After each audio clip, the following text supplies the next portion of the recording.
नमस्ते स्टूडेंट्स। आज हम अपने जो केंद्र सरकार वाला जो टॉपिक चल रहा है उसी में ऑलमोस्ट आज हमारा चैप्टर लगभग कंप्लीट हो जाएगा।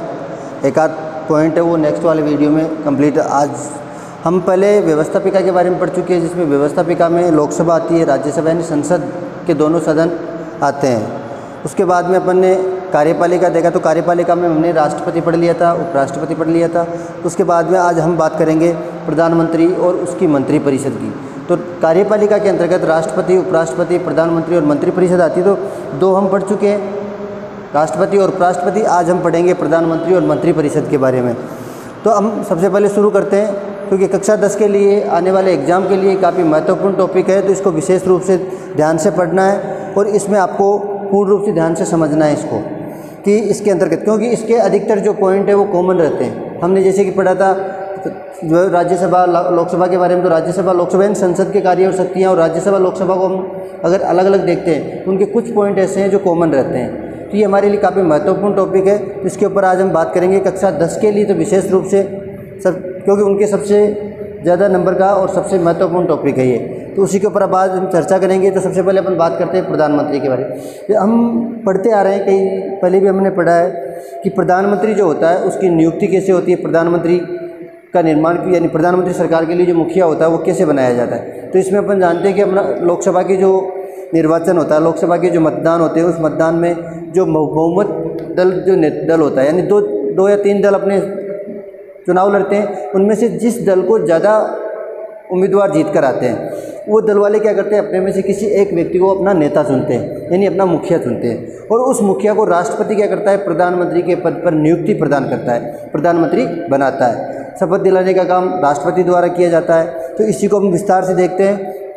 तो सबसे पहले हम बात करेंगे प्रधानमंत्री की। तो प्रधानमंत्री का जो उल्लेख है वो अनुच्छेद 74 में बताया गया कि अपने भारत देश के लिए एक प्रधानमंत्री होगा, जो अब ये महत्वपूर्ण जो है क्यों होगा, राष्ट्रपति के सहयोग और सलाह के लिए। तो राष्ट्रपति के लिए की सहायता के लिए क्या होता है, एक प्रधानमंत्री और उसका मंत्रिपरिषद का गठन किया जाता है। उसी में हम बात करेंगे। तो नियुक्ति, लोकसभा में बहुमत दल के नेता को राष्ट्रपति द्वारा इसमें प्रधानमंत्री के पद पर नियुक्ति प्रदान की जाती है। अब इसके लिए अपन बात आती है कि प्रधानमंत्री बनने के लिए क्या विशेष योग्यताएं चाहिए। तो प्रधानमंत्री के लिए कोई अलग से योग्यताओं की आवश्यकता नहीं होती, क्योंकि संसद का सदस्य, जो संसद सदस्य बनने के लिए जो योग्यताएं होती है वही योग्यताएं प्रधानमंत्री के लिए मानी जाती है। प्रधानमंत्री संसद सदस्य में लोकसभा के लिए एज जो है 25 वर्ष है, राज्यसभा के लिए 30 वर्ष है, तो दोनों सदनों का सदस्य हो सकता है। अब उसमें क्या होता है, भारत का नागरिक होना चाहिए, पागल दिवालिया घोषित नहीं हो, किसी लाभ के पद पर नहीं होना चाहिए, यही नॉर्मल योग्यताएं हैं संसद सदस्य बनने के लिए। तो उसके लिए भी योग्यताएं वही होती है। प्रधानमंत्री, अब ये तो नियुक्ति हो गई, उसकी योग्यताएं हो गई। उसके बाद में उसके बात करते हैं प्रधानमंत्री के कार्य और शक्तियाँ। प्रधानमंत्री के पास कौन से कार्य होते हैं और कौन कौन सी उसके पास पावर्स होती है, शक्तियाँ होती है। तो प्रधानमंत्री के कार्य और शक्तियों में संसदात्मक शासन व्यवस्था में प्रधानमंत्री ही वास्तविक संसदात्मक, अपने यहाँ पे देश के अंदर संसद अध्यक्ष, अपनी व्यवस्थाएं दो प्रकार की होती है, संसदात्मक और अध्यक्षात्मक। लेकिन अपने देश में संसदात्मक शासन व्यवस्था संचालित होती है।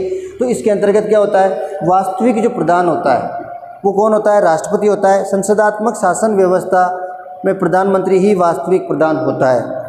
उसके बाद में अपन बात करिए क्या करता है प्रधानमंत्री, मंत्रिपरिषद का निर्माण करता है। लेकिन अपन संविधान के अनुसार अगर देखते हैं तो मंत्रिपरिषद का निर्माण, उसकी नियुक्ति किसके द्वारा की जाती है, राष्ट्रपति के द्वारा। तो राष्ट्रपति की समस्त शक्तियों का प्रयोग इन्हीं के मंत्रिमंडल के द्वारा, प्रधानमंत्री के द्वारा ही किया जाता है। तो मंत्रिमंडल का क्या करते हैं, निर्माण करते हैं। अब मंत्रिमंडल के निर्माण में जिन व्यक्तियों को, जो लोकसभा के सदस्य हैं, उन व्यक्तियों को किसको अपने को इसमें मंत्रिमंडल में शामिल करना है, ये सारे के सारे जो डिसीजन होते हैं वो किसके होते हैं, प्रधानमंत्री के होते हैं। तो मंत्रिमंडल का निर्माण प्रधानमंत्री के द्वारा किया जाता है। मंत्रियों में विभागों का बंटवारा और परिवर्तन। अब मंत्रियों में विभागों का बंटवारा यानी जो मंत्रिमंडल बनाया गया है उनको किसको कौन सा विभाग देना है, किसको किस विभाग में कार्य करना है, किसको वित्त मंत्री बनाना है, किसको गृह मंत्री बनाना है, किसको रक्षा मंत्री बनाना है, ये सारे डिसीजन किसके होते हैं, प्रधानमंत्री के होते हैं। और प्रधानमंत्री ही राष्ट्रपति को नामों की सिफारिश करता है। उसके बाद में राष्ट्रपति उनको इस पदों के ऊपर नियुक्त करता है। दूसरी चीज़, एक इसके ऊपर स्वविवेक से ये निर्णय लेता है कि किसी व्यक्ति को उसने मंत्रिमंडल में शामिल भी कर लिया, उसको विभाग का बंटवारा भी कर दिया, लेकिन बाद में 2 महीने, 4 महीने, 6 महीने बाद वो चाहे तो उनमें विभागों में परिवर्तन कर सकता है, किसी व्यक्ति को दूसरा विभाग और उसको अदला बदली कर सकता है विभागों की, यानी ये स्वविवेक से वो निर्णय लेता है। उसके बाद में बात करें मंत्रिपरिषद का संचालन।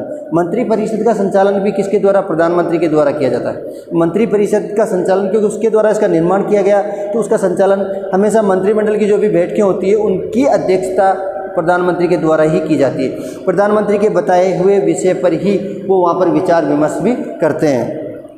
तो मंत्रिपरिषद संचालन में क्या करते हैं? मंत्रिमंडल की सभी बैठकों की अध्यक्षता प्रधानमंत्री के द्वारा और उसके बताए विषय पर ही विचार विमर्श किया जा सकता है। अब उसके बाद में आता है शासन के विभिन्न विभागों में समन्वय बनाए रखना। शासन के अब उसने विभागों का बंटवारा भी कर दिया, लेकिन आपस में क्या होता है, कई बार कुछ विवाद की स्थिति उत्पन्न हो जाती है, तो उनके मध्य समन्वय शांति बनाए रखने का कार्य भी प्रधानमंत्री का होता है। लोकसभा का नेता होता ही है, लोकसभा का नेता होता है तभी तो इसको प्रधानमंत्री के पद पर नियुक्ति मिलती है। राष्ट्रपति और मंत्रिमंडल के बीच संबंध स्थापित करने का कार्य राष्ट्रपति और मंत्रिमंडल, अब मंत्रिमंडल के माध्यम से जो भी डिसीजन लिए जाते हैं वो राष्ट्रपति तक पहुंचाना, राष्ट्रपति का कोई भी आदेश है वो मंत्रिमंडल तक पहुंचाने का कार्य प्रधानमंत्री के द्वारा ही किया जाता है। उसके बाद में लास्ट वाला जो पॉइंट आता है विभिन्न पद प्रदान करना। अब क्या होता है, जैसे अपन पढ़ते हैं विभिन्न पद प्रदान करना कि राष्ट्रपति बहुत सारे पदों पर, क्या राष्ट्रपति के बारे में अपन ने पढ़ा था कि राष्ट्रपति क्या होता है, बहुत सारे उच्चाधिकारियों की नियुक्ति करता है। राष्ट्रपति न्यायाधीशों की नियुक्ति करता है, राज्यों के राज्यपालों की नियुक्ति करता है, मुख्य न्यायालय परीक्षकों की नियुक्ति करता है। तो ये सारी जो नियुक्तियाँ होती है ये मूल रूप से मुख्य रूप से इस मंत्रिमंडल के द्वारा ही की जाती है, लेकिन उसमें संविधान के अनुसार ये नियुक्तियाँ कौन करता है? राष्ट्रपति करता है, लेकिन वास्तविक रूप से ये नियुक्तियाँ मंत्रिमंडल के द्वारा की जाती है। अब मंत्रिमंडल का मुखिया होता है प्रधानमंत्री, तो मंत्रिमंडल बोलो या प्रधानमंत्री एक ही चीज़ है, क्यों? मंत्रिमंडल किसके कहे अनुसार कार्य करता है? प्रधानमंत्री के कहे अनुसार। तो ये 7 महत्वपूर्ण जो है इनके पास शक्तियाँ होती है, पावर्स होती है, किसके पास? प्रधानमंत्री के पास। अब इससे संबंधित अपन बात करेंगे, ये तो प्रधानमंत्री अपना हो गया। उसके बाद अपन बात करते हैं मंत्रिपरिषद की। इसी के द्वारा जो मंत्रिपरिषद में और इसमें कोई ज़्यादा अंतर नहीं है, सेम इसी के पॉइंट जो है उसमें कुछ पॉइंट चेंजेज आते हैं, कुछ पॉइंट अलग है, बाकी सारी चीज़ें वही है। तो मंत्रिमंडल का गठन कैसे होता है, मंत्रिमंडल कैसे बनाया जाता है, उसके बारे में अपन शुरू से पढ़ते आ रहे हैं कि सबसे पहले तो प्रधानमंत्री की नियुक्ति होगी, उसके बाद में मंत्रिमंडल बनता है। तो इसमें मंत्रिपरिषद अनुच्छेद 74 के अनुसार प्रधानमंत्री की सहायता हेतु एक मंत्रिपरिषद होगी, जिसका प्रधान कौन होगा? प्रधानमंत्री होगा। राष्ट्रपति को सहायता और परामर्श के लिए प्रधानमंत्री के नेतृत्व में एक मंत्रिपरिषद की व्यवस्था की गई है। अपने संविधान के अनुसार बताया गया कि राष्ट्रपति को सहायता प्रदान करने के लिए एक प्रधानमंत्री के नेतृत्व में एक मंत्रिपरिषद का गठन किया जाएगा। दूसरी चीज़, संसदात्मक शासन व्यवस्था में राष्ट्रपति एक संवैधानिक प्रधान मात्र है। संवैधानिक यानी संविधान के अनुसार प्रधान कौन होता है? राष्ट्रपति होता है, लेकिन उसकी समस्त शक्तियों का प्रयोग इसी मंत्रिमंडल के द्वारा ही किया जाता है। तो संसदात्मक शासन व्यवस्था में राष्ट्रपति एक संवैधानिक प्रधान मात्र है। कार्यपालिका की वास्तविक सहायता और परामर्श देने की शक्ति मंत्रिमंडल में निहित होती है। कार्यपालिका, अब कार्यपालिका में वास्तविक रूप से कार्यपालिका की समस्त शक्तियों का प्रयोग मंत्रिमंडल के द्वारा ही किया जाता है। तो ये तो मंत्रिमंडल के बारे में, मंत्रिपरिषद के बारे में हो गया। लेकिन मंत्रिपरिषद का गठन, अब गठन में क्या होता है, अपने पॉइंट टू पॉइंट उसको समझाना है कि मंत्रिपरिषद जो होता है, मंत्रिपरिषद बोलो या मंत्रिमंडल बोलो, दोनों एक ही चीज़ है। कई बार कुछ बच्चे कंफ्यूज होते हैं, तो कंफ्यूज नहीं होना है। मंत्रिपरिषद आए तब भी वही बात है और मंत्रिमंडल आए तब भी वही बात है। लेकिन ये ध्यान रखना कि मंत्रिमंडल केंद्रीय पूछ रहा है या राज्य स्तरीय मंत्रिमंडल पूछ रहा है, उन दोनों के बारे में। क्योंकि राज्य स्तरीय में क्या होता है, मुख्यमंत्री आ जाता है, केंद्रीय में क्या होता है, प्रधानमंत्री रहता है। तो मंत्रिपरिषद का गठन में सबसे पहले हम तो प्रधानमंत्री की नियुक्ति हो गई। प्रधानमंत्री की नियुक्ति के बाद में मंत्रियों की नियुक्ति हो गई, यानी मंत्रिपरिषद में सदस्यों की नियुक्ति हो गई, मंत्रियों का चयन हो गया, मंत्रियों में कार्यों का विभाजन हो गया। कार्य विभाजन कौन करता है? वही प्रधानमंत्री के द्वारा। लेकिन संवैधानिक रूप से या अपने संविधान के अनुसार देखा जाए तो ये नियुक्तियाँ सारी राष्ट्रपति के द्वारा की जाती है। तो सबसे पहले हम क्या करेंगे, प्रधानमंत्री की नियुक्ति होगी। प्रधानमंत्री क्या करता है? मंत्रिमंडल का निर्माण करता है, उनमें कार्यों का विभाजन करता है और मंत्रियों के लिए आवश्यक योग्यताएँ क्या होती है। अब मंत्रियों के लिए अपने जैसे पढ़ा था कि प्रधानमंत्री के लिए कोई अलग से योग्यता नहीं होती, जो संसद सदस्य के लिए जो आवश्यक योग्यताएं होती है वही मंत्रियों के लिए होती है, वही प्रधानमंत्री के लिए होती है। तो यहाँ पर भी मंत्रियों के लिए आवश्यक योग्यताएं संसद सदस्य बनने के लिए जो योग्यता होती है। एक चीज़ में एक महत्वपूर्ण बात ये भी है कि कई बार क्या होता है, किसी व्यक्ति को बिना संसद सदस्य के भी डायरेक्ट मंत्री बना दिया जाता है। कोई किसी व्यक्ति को प्रधानमंत्री ने क्या किया, मंत्री बना दिया, राष्ट्रपति द्वारा उसको नियुक्ति मिल गई और उसको कोई पद भी दे दिया गया। लेकिन उसके लिए एक शर्त होती है कि आने वाले 6 महीने के भीतर आने वाले 6 मंथ में क्या करना होगा, उसको संसद की सदस्यता ग्रहण करनी पड़ेगी। अब संसद की सदस्यता वो ग्रहण कैसे कर सकता है? या तो किसी जगह पे कोई सीट खाली है, किसी MP जो होता है, मिनिस्टर ऑफ पार्लियामेंट, सांसद जिसको अपन बोलते हैं, किसी जगह सांसद की सीट खाली हो गई हो तो उसके स्थान पर उस सीट से वो चुनाव जीत कर आए, या दूसरा ऑप्शन होता है राष्ट्रपति के द्वारा उसकी राज्यसभा में नियुक्ति के माध्यम से भी, यानी किसी भी प्रकार से उसको संसद का सदस्य बनना आवश्यक होता है। संसद सदस्य अगर नहीं बनता है तो उस मंत्रिमंडल से उस 6 महीने बाद अपने आप क्या होता है, उस पद से हट जाता है।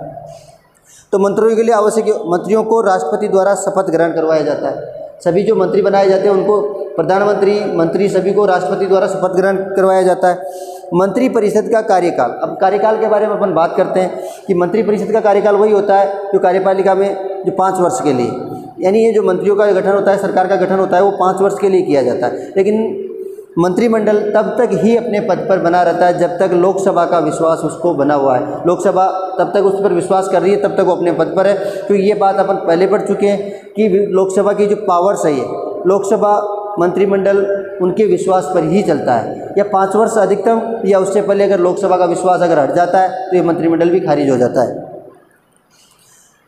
अब उसके बाद में आता है मंत्रियों के वेतन भत्ते और आवास, इनको वेतन भत्ते मिलते हैं, निःशुल्क आवास सुविधा उपलब्ध होती है, ये सारी की सारी व्यवस्थाएं संसद के द्वारा ही की जाती है। मंत्रियों की श्रेणियाँ, अब मंत्रियों की श्रेणियों की बात है। श्रेणी का अर्थ होता है उनको पदों पर किस रूप में बिठाया जाता है। तो मंत्रिमंडल जो होता है, मंत्रियों की 3 श्रेणियाँ होती है, कैबिनेट मंत्री, राज्य मंत्री और उप मंत्री।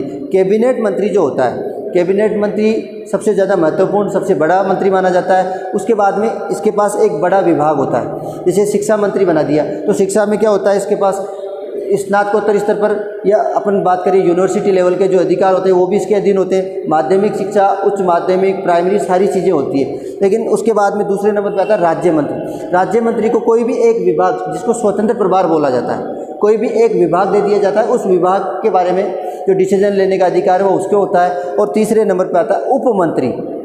कैबिनेट मंत्री मुख्यमंत्री होता है, उसके बाद में राज्य मंत्री जो होता है उसके पर्टिकुलर एक विभाग उसको दे दिया जाता है। और तीसरे नंबर पे आता है उप मंत्री। ये उप मंत्री जो होता है वो कैबिनेट मंत्री की सहायक होता है, कैबिनेट मंत्री की सहायता के लिए कार्य करता है उप मंत्री। ये अपने 8 महत्वपूर्ण, मंत्रिपरिषद के गठन में 8 महत्वपूर्ण पॉइंट है, इनको ध्यान से पढ़ना है। तो अपने 2 सवाल कंप्लीट हो गए, प्रधानमंत्री के कार्य और शक्तियाँ, प्रधानमंत्री की नियुक्ति, उसके बाद में मंत्रिपरिषद का गठन 2, और तीसरे नंबर पे अपना जो क्वेश्चन आता है वो आता है मंत्रिपरिषद के कार्य और शक्तियाँ। ये गठन था, किस प्रकार से मंत्रिपरिषद का निर्माण होता है। उसके बाद में दूसरे नंबर पे आता है मंत्रिपरिषद के कार्य और शक्तियाँ, उनके पास वो कौन सा कार्य करता है और क्या शक्तियाँ होती हैं उनके। तो सबसे पहले अपन बात करें कि भारतीय शासन की सर्वोच्च इकाई मंत्रिपरिषद को या मंत्रिमंडल को ही माना जाता है। भारतीय शासन व्यवस्था की सर्वोच्च इकाई यही होता है।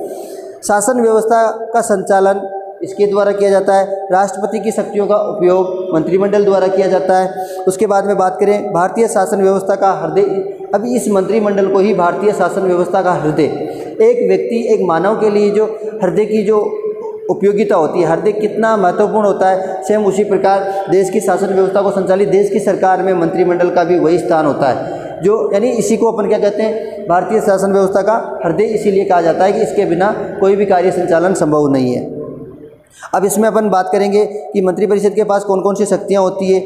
तो उन शक्तियों में बात करें, सबसे पहले राष्ट्रीय नीति निर्धारित करना। और राष्ट्रीय नीति का अर्थ क्या होता है, देश के लिए कानूनी व्यवस्था, देश के हित के लिए कानून बनाने का कार्य यहीं से प्रारंभ होता है। तो राष्ट्र के लिए नीतियों का निर्धारण करना, कौन से कानून बनाने और कौन सी नीति, अब मान लो किसी देश के प्रति अपने को किस प्रकार का रुख अपनाना है, किसी पड़ोसी देश से अपना कोई विवाद चल रहा है तो उनके प्रति शांति व्यवस्था बनाए रखने का काम, युद्ध की घोषणा का काम, ये सारे काम अपन ने कल राष्ट्रपति के बारे में पढ़ा था, तब भी यही था कि मंत्रिपरिषद उसको लिखित में देती है, तभी जाकर वो ऐसे कार्य करता है। तो यहाँ पर सबसे ज़्यादा महत्वपूर्ण माना गया है मंत्रिमंडल।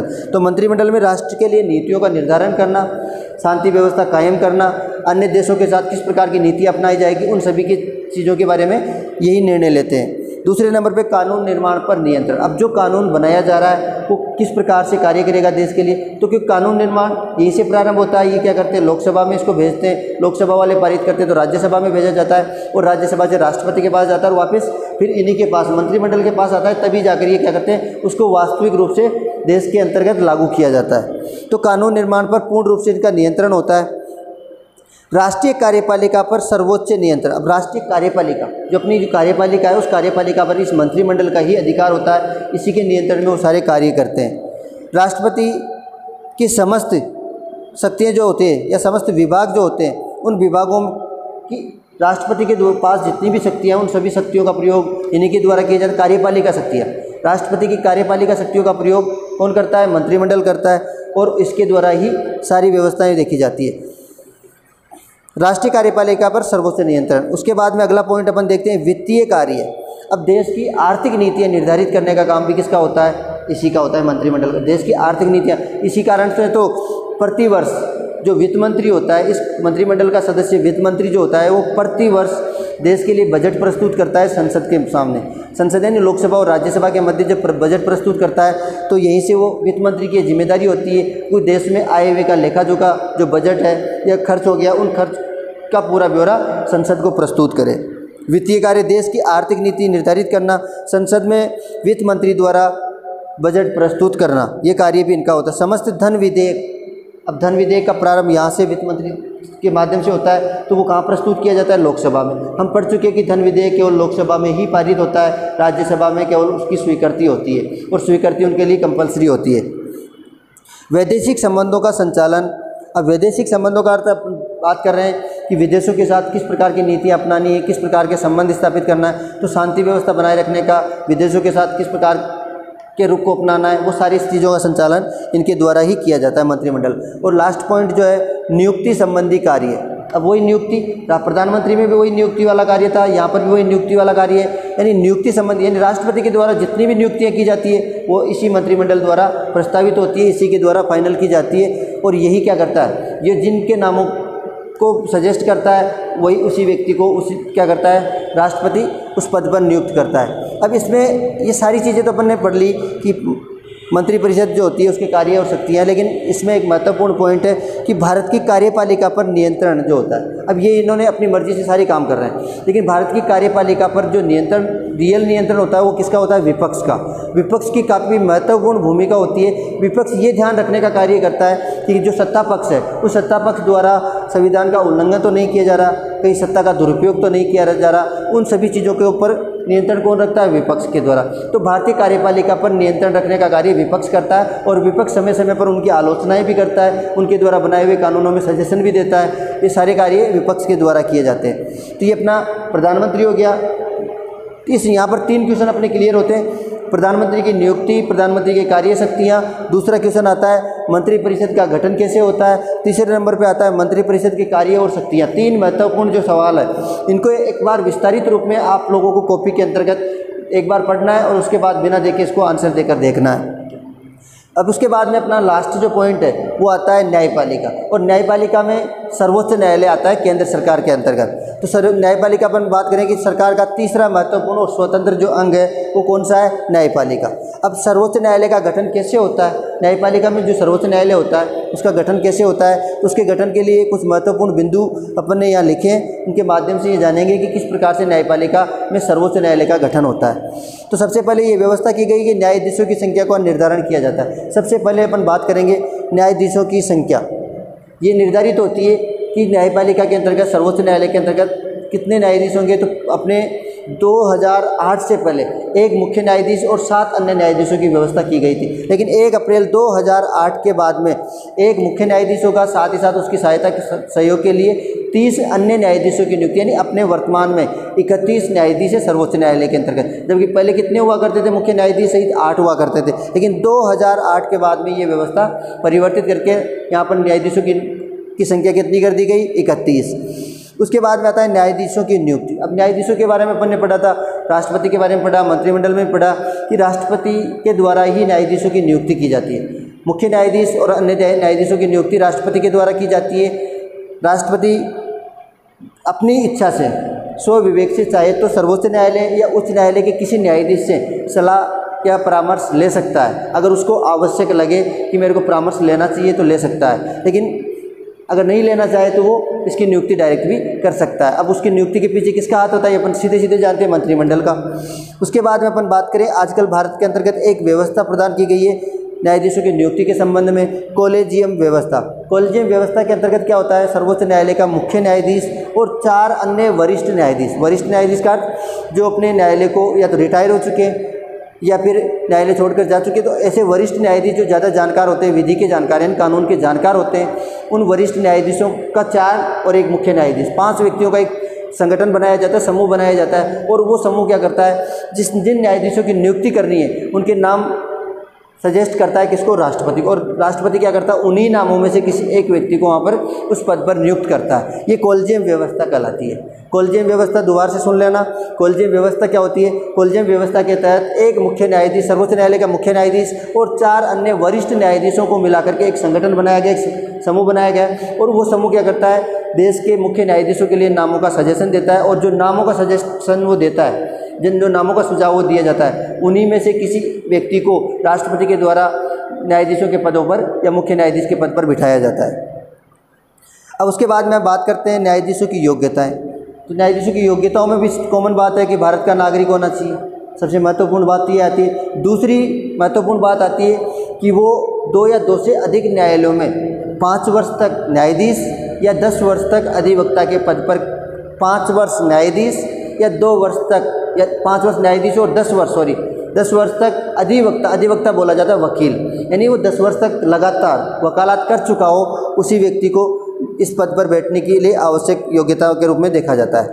कार्यपालिका या महाभियोग। अब इसमें कार्यपालिका जो होती है उसका न्यायाधीशों के साथ क्या संबंध होता है? तो कार्यपालिका के अंतर्गत क्या होता है, या तो न्यायाधीश के लिए कार्यकाल की अपन बात करें तो कार्यकाल कब तक होता है, या तो 65 वर्ष की आयु, 65 वर्ष की आयु तो होती है, साथ ही साथ या उसको महाभियोग द्वारा, जब तक उसके ऊपर महाभियोग नहीं लगाया जा सकता तब तक वो अपने पद से नहीं हटता है। तो दो प्रकार से उसको हटाया, एक तो 65 वर्ष की आयु के बाद ऑटोमेटिक वो रिटायर हो जाता है, और यह दूसरा कारण है महाभियोग के द्वारा उसको हटाया जा सकता है।